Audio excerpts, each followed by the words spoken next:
Em nome do Pai, do Filho e do Espírito Santo. Amém. Amados irmãos e irmãs, é com muita alegria que nós estamos aqui para juntos estudar e meditar o Evangelho que a nossa igreja nos apresenta para esta terça-feira da 30ª semana do Tempo Comum. O Evangelho de hoje se encontra lá em Lucas, capítulo 13, versículos 18 até o 21. Antes de começar a ler, quero te fazer um grande convite. Envie esse vídeo para outras pessoas, compartilha no Instagram, no Face, no WhatsApp, não importa. Não importa qual é a tua rede social.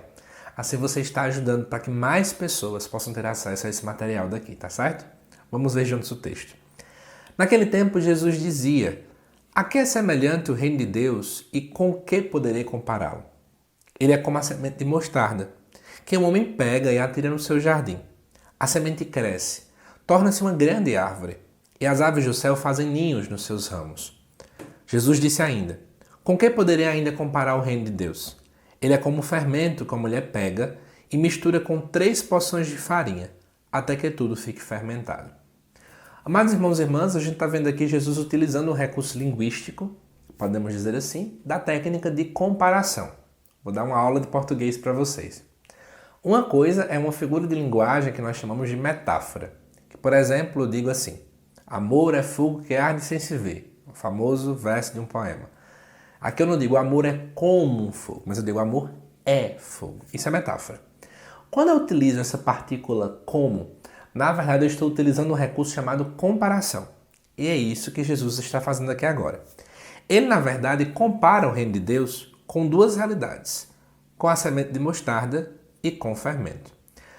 Quero adiantar para vocês que o fato de usar a expressão como é para meio que dizer assim: eu estou comparando, mas existem limitações nessa comparação. E, obviamente, sempre que nós estamos comparando algo, realmente existirão limitações, tá bom? E aí vamos analisar. Jesus compara o reino de Deus primeiro com a semente de mostarda. Lá na região da Palestina, a semente de mostarda era uma das menores sementes que existiam. Então Jesus está comparando com algo que é extremamente pequeno. E aí ele diz que o homem pega, atira no seu jardim. Essa semente cresce, torna-se uma grande árvore e as aves do céu fazem ninhos nos seus ramos. É interessante isso. É algo tão pequeno, mas que tem o poder de crescer ao ponto de fazer com que outras pessoas se abriguem nela. Descansem, repousem, se multipliquem, cresçam, amadureçam nela. Por que essa comparação do reino de Deus com a semente de mostarda? Eu quero usar aqui uma palavra, uma frase, eu não lembro agora o padre da igreja, mas tem um padre da igreja que vai dizer que o reino de Deus é a igreja, né? Outros vão dizer que o reino de Deus é Cristo, mas enfim, a igreja é corpo de Cristo, então as coisas vão fazer muito sentido. Amados irmãos e irmãs, é muito similar à dinâmica da igreja. A igreja é algo pequeno. Vamos dar um exemplo. Eu não sei onde você mora. Em cidades pequenas, né, de interior, com efeito, a igreja ela é visível dos 4 cantos da cidade. Geralmente a igreja fica no local central, geralmente no centro da cidade.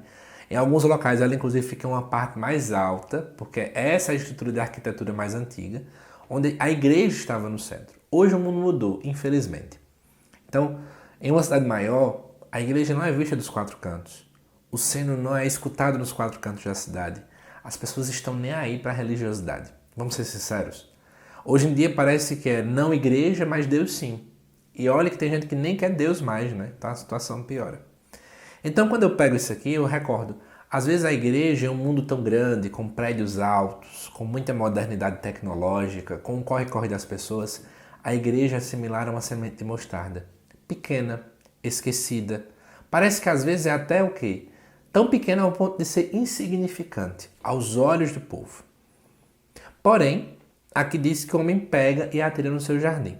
Quero trazer aqui para você, a gente pode refletir o próprio Deus plantando a igreja, mas a gente pode também pensar em cada um de nós. Nós também estamos semeando a igreja, semeando aquilo que a igreja nos ensina, nas diversas situações e diversos locais em que a gente vive. E como o texto bem diz, essa semente um dia ela cresce, ela torna-se grande, algo tão pequeno torna-se grande, e as aves do céu inclusive vão poder fazer ninhos em seus ramos. Amados irmãos e irmãs, embora seja tão pequena, a igreja ela consegue abarcar, ela se torna casa.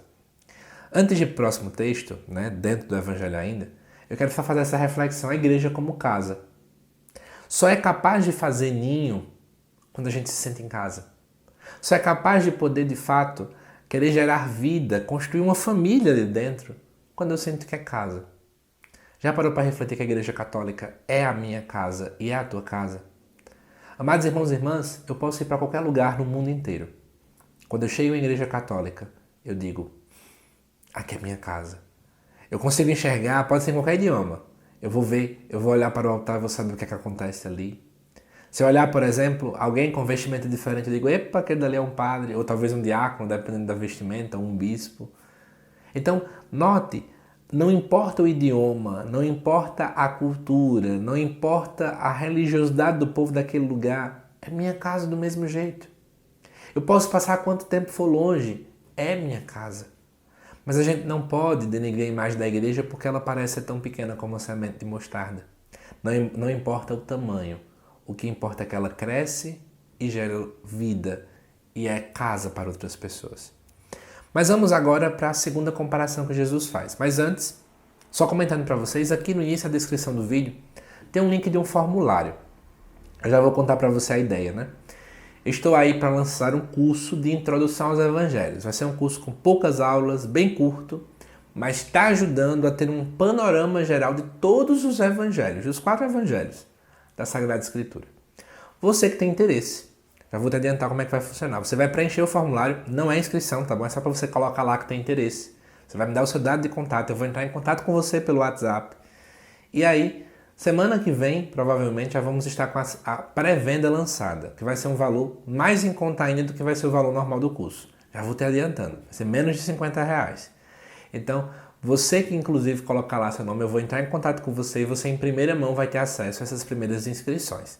Então, você quer ter pelo menos interesse de entender como é que vai funcionar o curso, sem nenhum compromisso, preenche o formulário, que essa semana ainda tem contato com você, tá bom? Mas vamos lá para terminar o evangelho.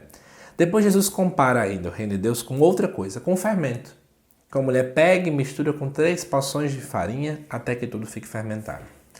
Amados irmãos e irmãs, 2 realidades do fermento. O fermento, ele é o quê? É algo azedo.